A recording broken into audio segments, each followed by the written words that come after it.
사무엘하 19장 말씀을 보겠습니다.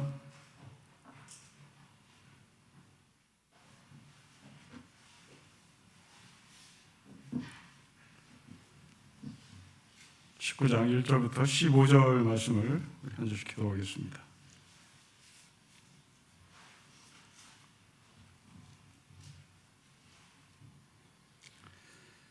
(1절부터 15절) 말씀입니다. 어떤 사람이 요압에게 아뢰되 왕이 압살롬을 위하여 울며 슬퍼하시나이다 하니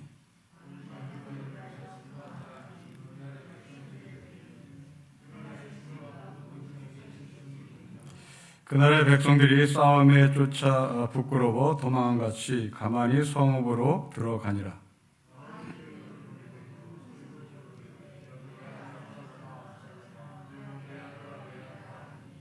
요압이 집에 들어가서 왕께 말씀드리되 왕께서 오늘 왕의 생명과 왕의 자녀의 생명과 처첩과 비빈들의 생명을 구원한 모든 부하들의 얼굴을 부끄럽게 하시니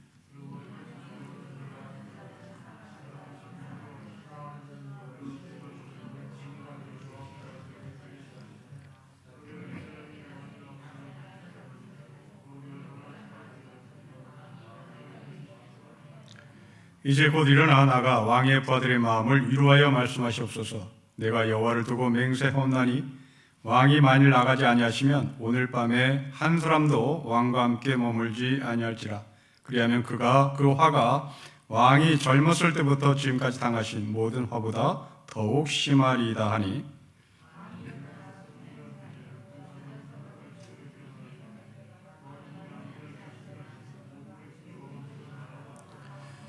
이스라엘 이미 각기 장막으로 도망하였더라. 이스라엘 모든 지파 백성이 변론하여 이르되 왕이 우리를 원수의 손에서 구원하여 내셨고 또 우리를 블레셋 사람들의 손에서 구원하셨으나 이제 압살롬을 피하여 그 땅에서 나가셨고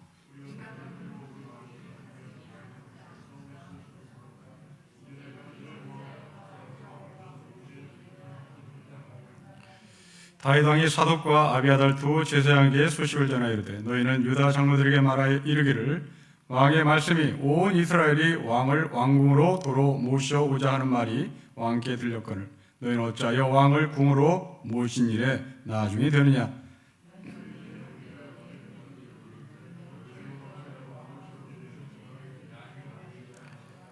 너희는 또 아마시아에게 이르기를 너는 내 고륙이 아니냐. 내가 요압을 이어서 항상 내 앞에서 지휘관이 되지 아니하면 하나님이 내게 벌 위에 벌을 내리시기를 바라노라 하셨다 하라 하여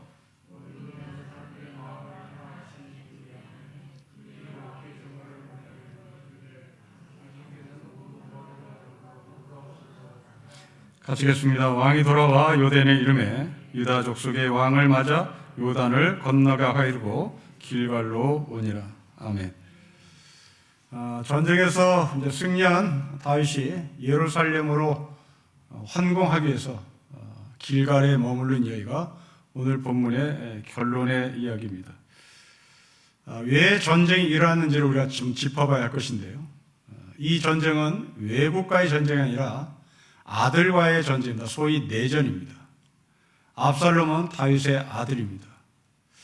이 압살롬은 다윗에게 쿠데타를 일으켰고 그리고 스스로 왕이 되고자 했고 또 왕을 선포하고 이제 전쟁을 일으킨 그 근본 원인이 뭘까?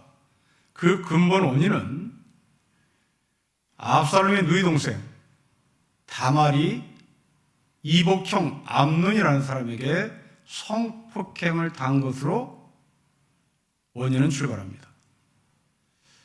자기 동생 다말이 성폭행을 당한 소식을 듣고 압살롬은 다윗에게 문제를 해결해 달라고 부탁합니다.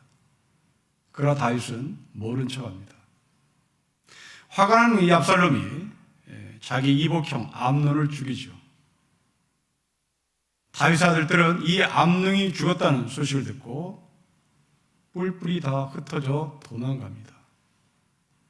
급기야 이제 이 압살롬은 다윗과 1대1로 결투를 벌이고 결국 내전이 일어난 겁니다. 이 전쟁의 원인은 아주 단순했습니다. 그리고 쉽게 해결했던 문제입니다. 다말의 아픔을 다윗이 해결했으면 이야기는 끝나는 겁니다. 쉽게 막을 수 있는 것을 결국은 내전이라고 하는 무시무시한 전쟁으로 끌고 가는 원인이 되었던 겁니다. 여러분, 상처는 언젠가는 말을 하게 되어 있다라는 말이 있습니다. 여러분이 갖고 있는 상처가 해결되지 않으면 반드시 그 상처는 여러분의 삶 속에 튕겨져 나올 수밖에 없고 여러분에게 아니면 공동체에게 아니면 이 역사에 말을 할 수밖에 없습니다. 여러분들의 자녀들이 처음부터 문제는 아니었을 겁니다. 그러나 여러분 자녀의 문제가 된 이유는 아마도 아주 쉽게 해결할 수 있는 문제를 해결하지 않고 방치한 결과 이제 걷잡을 수 없이 손을 대지 못할 정도로 엄청난 문제를 안고 어른이 된 사람도 있을 것입니다. 공동체도 마찬가지입니다. 제가 학생 때 읽었던 시 중에 우리나라 민족의 아픔을 그린 시가 기억납니다. 우리 민족이 분단된 것을 그 시인은 허리 디스크를 앓고 있는 민족이라고 표현했습니다. 여러분, 우리나라 한반도에 정확히 한가운데가 반으로 잘렸습니다. 그 시인의 말대로 허리가 잘린 겁니다. 여러분, 사람이 허리가 잘리면 움직일 수 없습니다. 그냥 누워있어야 되는 겁니다. 어쩌면 우리 한반도가 허리가 잘렸기에 아무리 용을 써도 우리는 일어날 수 없는 운명, 현실일 것 같습니다. 이 아픔은 대체 어디서 출발했을까요? 여러분, 이 아픔은 친일의 역사가 청산되지 않은 것으로 저는 봅니다. 친일 역사가 청산되지 않냐, 이렇게 여지껏 70년이 지났음에도 불구하고 우리는 이 분단의 아픔이 전혀 힘을 못 쓴 채, 허리에 힘을 못 쓴 채 맥없이 무너지고 맥없이 무너집니다. 여러분, 출애굽한 이스라엘 백성들 보십시오. 하나님은 가나안 땅에 누구를 보냅니까? 출애굽 1세대들은 절대 보내지 않습니다. 이게 역사 청산입니다. 왜 출애굽 1세대들을 가나안에 못 들어가게 할까요? 심지어 모세도 못 들어갑니다. 왜 그랬을까? 아마도 제 추측입니다. 애굽에서 물들었던 애굽의 문화가 가나안에 들어가서 광야의 2세대, 3세대들에게 영향이 갈까봐 하나님은 막은 것으로 봅니다.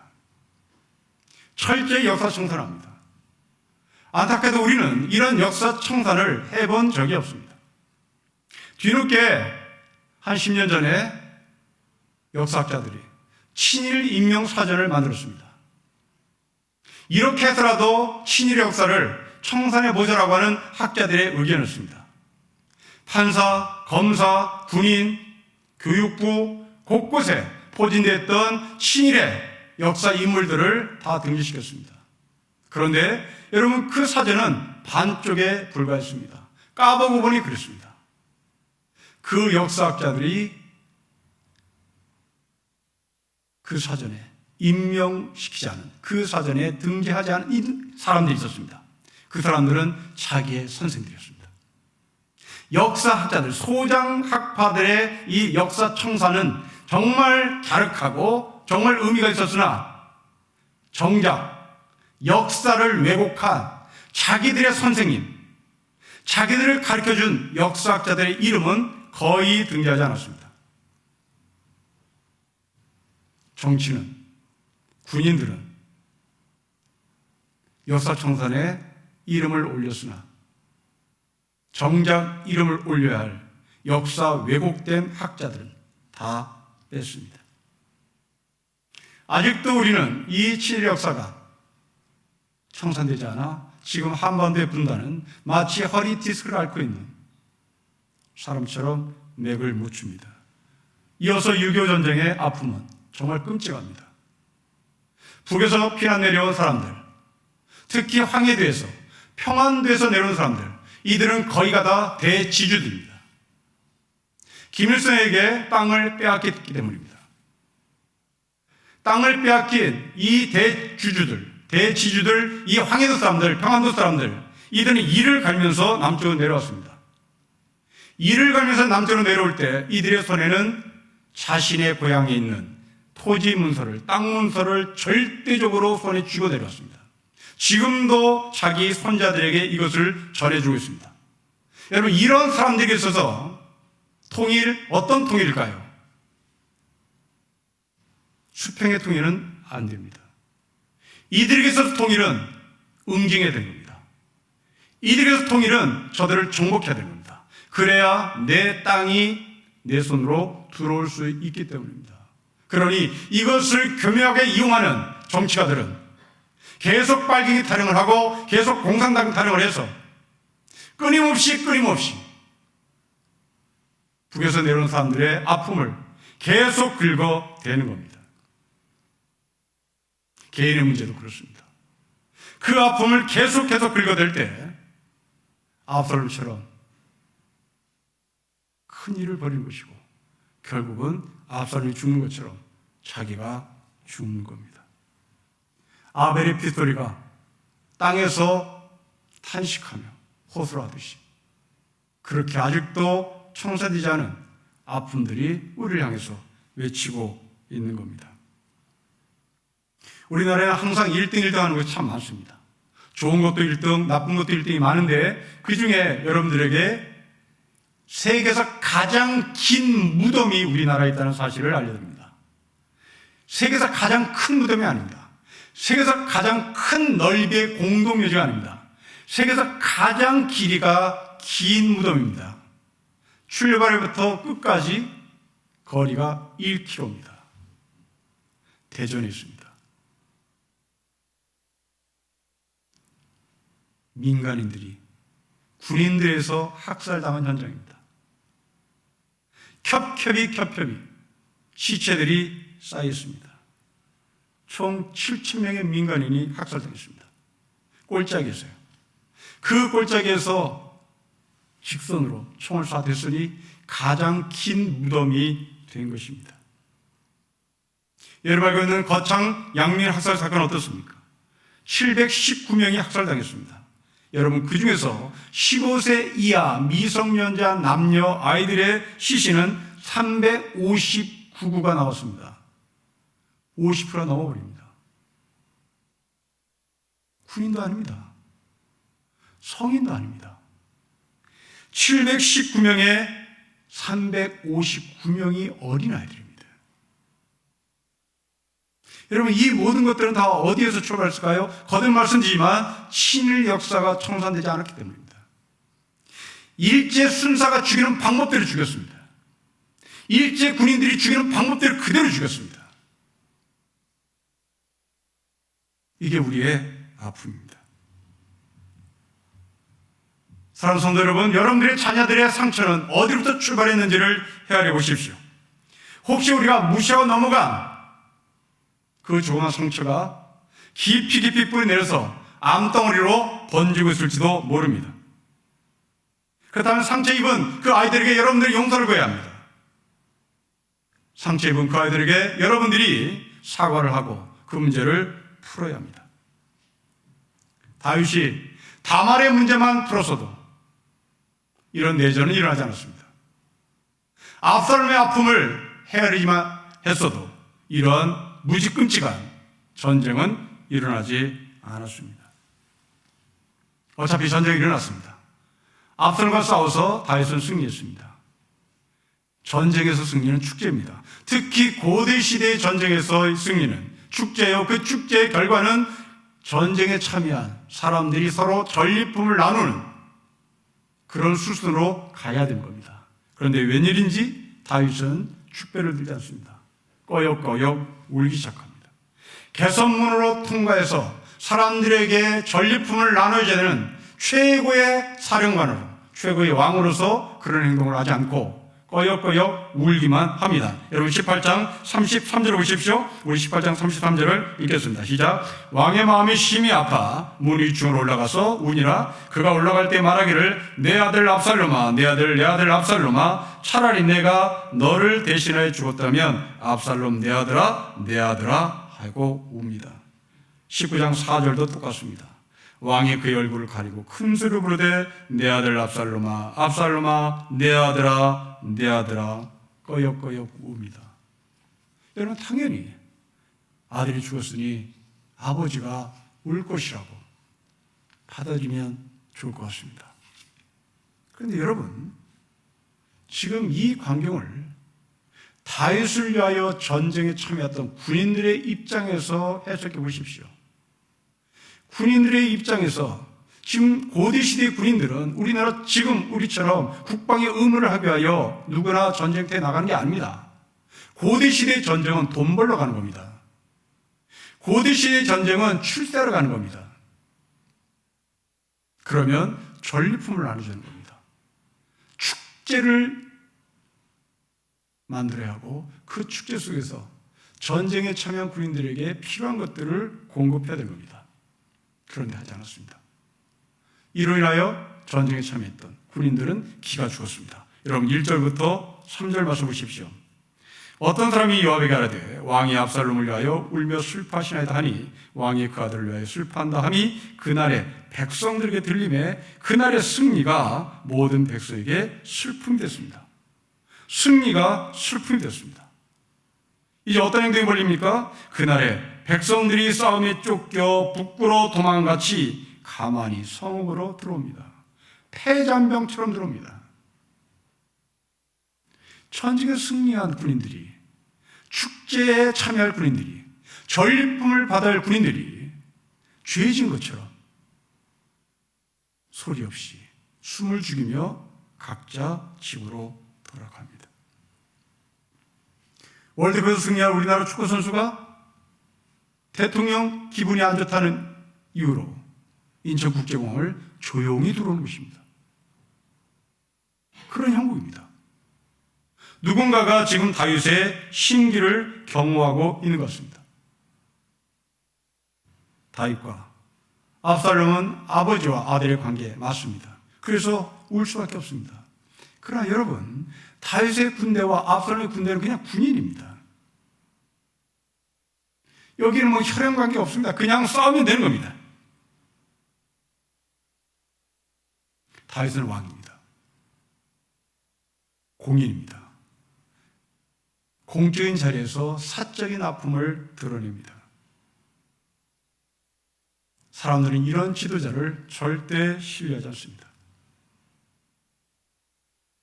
우리나라 대통령이 새로 뽑혔습니다. 온갖 루머와 온갖 사건들이 넘치는 선거였습니다. 이제 대통령이 된 그 사람이 사적인 감정으로 보복을 하면 그 사람은 절대 신뢰를 받을 수 없을 것입니다. 이제 그 사람은 공인입니다. 이제 그 사람은 우리나라를 대표하는 지도자입니다. 우리나라를 대표한다는 것은 미국 대통령을 만나는 자리에 가는 겁니다. 영국의 수상을 만나러 가는 겁니다. 그 나라들은 모든 정보망을 동원해서 우리나라 대통령의 배경을 다 꿰뚫고 있을 것입니다. 이 사람의 부인이 무슨 짓을 했는지를 다 꿰뚫고 있을 것입니다. 이제 그 당당함을 가지고 가야 되는 겁니다.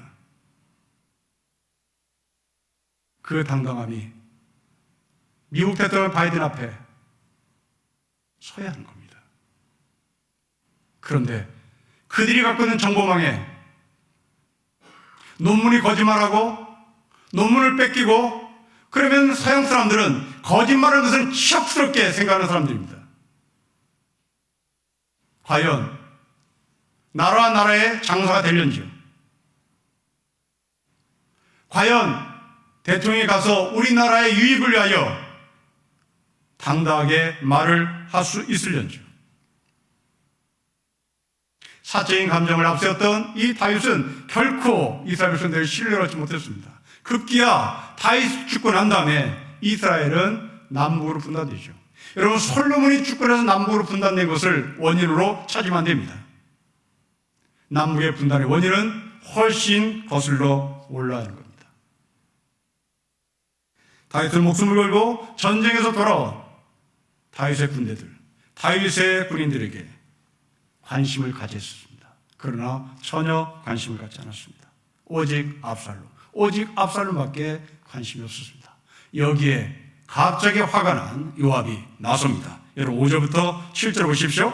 제가 전체 읽겠습니다. 시작. 요압이 집에 들어가서 왕께 말씀을 드리되 왕께서 오늘 왕의 생명과 왕의 자녀의 생명과 처첩과 비번들의 생명을 구원한 모든 부하들의 얼굴을 부끄럽게 하시니 이는 왕께서 미워하는 자는 사랑하시며 사랑하는 자는 미워하시고 오늘 지휘관들과 부하들을 멸시하심을 나타내십니다. 오늘 내가 깨어들었으니 만일 압살롬이 살고 오늘 우리가 다 죽었더라면 왕이 마땅히 여기실 뻔하였나이다. 이제 곧 일어나 나가 왕의 부하들의 마음을 이루하여 말씀하옵소서. 내가 여호와를 두고 맹세하옵나니 왕이 만일 나가지 아니하시면 오늘 밤에 한 사람도 왕께 함께 머물지 아니할지라. 그리하면 그 화가 왕이 젊었을 때부터 지금까지 당하신 모든 화보다 더욱 심할 것이다. 직격탄을 날립니다. 여러분, 다윗의 주변에 좋은 참모들이 참 많았습니다. 이전에는 나단이라는 참모가 있었습니다. 오늘은 요압이라는 참모가 등장합니다. 위기의 순간순간마다 다윗을 제자리로 갖다 놓는 참모입니다. 나단과 이 요압의 조언을 비교해보면 나단은 좀 부드럽게 조언했습니다. 밧세바를 범한 다윗에게 나단은 말합니다. 어느 집에 부잣집에 손님이 왔습니다. 이 사람에게 이 집에 손님이 와서 손님에게 대접을 하기 위하여 이 부잣집 사람은 자기의 양을 잡은 것이 아니라 옆집에 가난한 집에 한 마리밖에 없는 양을 잡았습니다. 그리고 숨을 멈춥니다. 다윗이 화가 나서 그 사람이 누구냐라고. 그러자 나단이 말합니다. 당신입니다. 부드럽게 말을 했으나 마지막에는 아주 직격탄을 날립니다. 반면에 요압은 처음부터 직격탄을 날립니다. 요압이 다윗에게 한 말은 총 3가지입니다. 전쟁에서 싸운 군사들의 얼굴을 부끄럽게 했다. 둘째, 지휘관들의 얼굴을 부끄럽게 했다. 이제 당신이 우는 것을 그만하고 일어나서 사람들을 위로해라. 그렇지 않으면 당신의 화는 젊었을 때 받았던 화보다 더 클 것이라고 직격탄을 날립니다. 여러분, 요압이 다윗을 제자리에 갖다 놓을 수 있어요. 실력입니다. 이때 다윗은 어떻게 했습니까? 다윗은 감정에 빠져 있었습니다. 개인의 감정에 빠져 있었던 다윗을 요압은 공적인 자리에 갖다 놨습니다. 저는 이 요압을 보며 설교자의 책무를 다시 생각해 봤습니다. 여러분, 설교자는 뭐 하는 사람입니까? 설교자는 성도들의 현실을 제대로 보게 만드는 역할이 설교자라고 생각합니다. 구약에 나오는 예언자들 모두 다 냉철했던 사람입니다. 사랑의 근간 냉철입니다. 정신 차리세요 라고 외쳤던 사람입니다. 그러나 가짜 예언자들은, 가짜 설교자들은 늘 부드럽습니다. 술을 마시며 평화다, 평화다, 평화다, 괜찮다, 괜찮다고 외쳤습니다.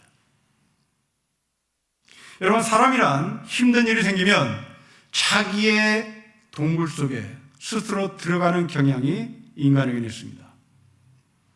이때 목사는 자기 동굴 속에 들어가 있는 사람을 끄집어내야 하는 겁니다. 동굴 속에 갇혀서 아무것도 보지 못하는 그 사람들을 끌어내야 하는 겁니다. 이것은 혹독해야 합니다. 때로는 냉철해야 됩니다. 정치과 의사 중에 정혜신이라는 의사가 있습니다. 이 사람이 한 말을 옮겨보겠습니다. 정신과에서는 정상인과 정신질환자를 구분할 때 현실 검증력이라는 기준을 적용한다. 현실에 대한 왜곡이 있는가 없는가 둘 사이에 경계를 그어주는 사람이 정신과 의사다라고 얘기합니다. 여러분, 이 사람의 한 말을 설교자에게 그대로 옮기면 딱 맞습니다. 설교자는 무엇일까? 성도들에게 현실 검증력을 갖게 만드는 위치에 있는 사람입니다. 그런데 안타깝게도 한국교회 목사들은 현실을 보지 못하게 하고 교리에 갇히게 한다든지 교회 문화에 갇히게 한다든지 교회 전통에 갇히게 해서 현실을 보지 못하게 만듭니다. 여러분, 이런 것을 가리켜 종교는 아편이라고 말하는 거죠. 우리는 매주일 아편 맞으러 옵니다. 신앙을 통하여 현실을 직시하게 만드는 것이 중요할진데 우리는 신앙을 통하여 현실을 직시하지 못하게 하고 마약을 맞듯이 우리는 세상을 볼 마음을 갖지 않습니다. 그냥 내가 좋은 겁니다. 지금 여기가 좋은 겁니다. 여러분, 예수님께서 변화산성에서 변화하신 후에 제자들이 뭐라고 말합니까? 마약 먹은 제자들, 그들은 여기서 텐트 치고 삽시다 했습니다. 이게 좋거든요.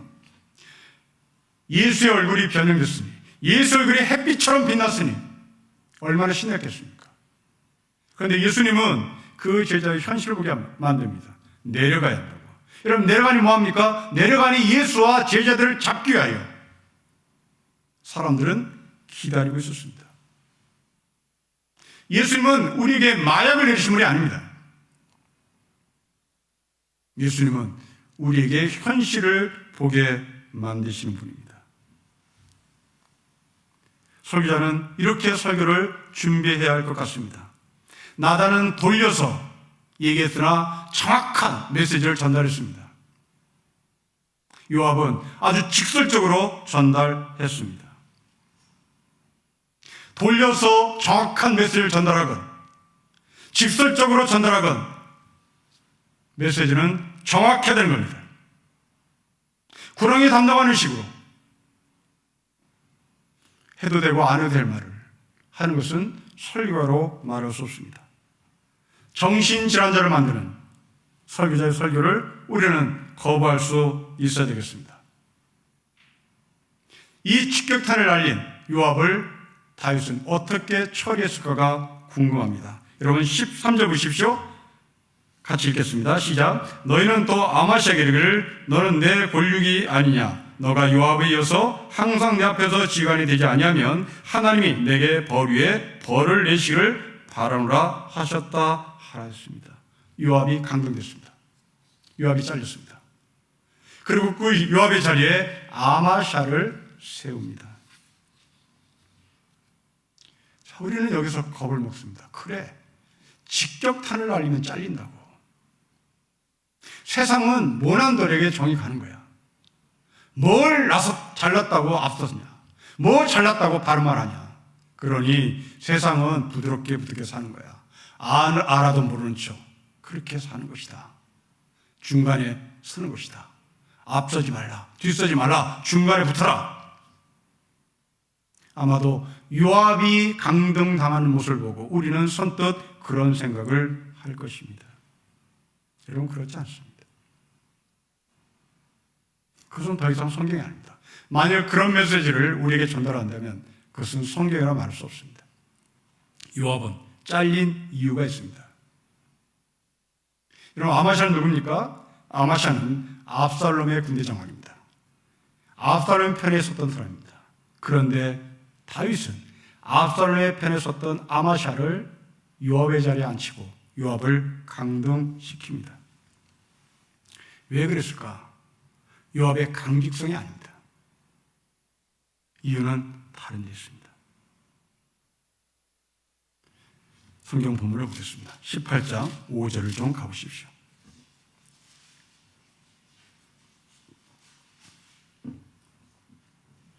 18장 5절에 다윗이 한 말을 기억하십시다. 왕이 요압과 아비새와 이때에 명령하여 이르되 나를 위하여 젊은 압살롬을 너그러이 대우하라.